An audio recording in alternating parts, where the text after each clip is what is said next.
这么多，不就是想坐地起价吗？此生一地那可就别怪我了。日暮携手归家。康老原本买入是想投机的吧？哎，你可惜行情难测，又没做好风控保障，几年没脱手，现在着急止损吧？怎么可能啊？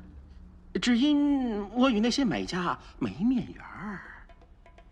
嗯。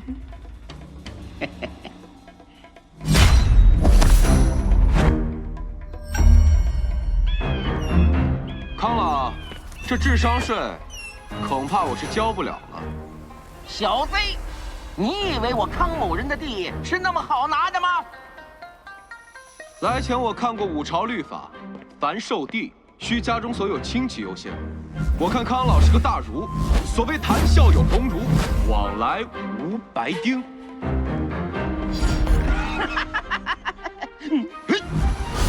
怎么就无人接盘呢？江陵高房价区域集中，标价突破1000贯，看来五朝百姓偏爱繁华之地。那你还跟我还价？但不包括您那远郊区。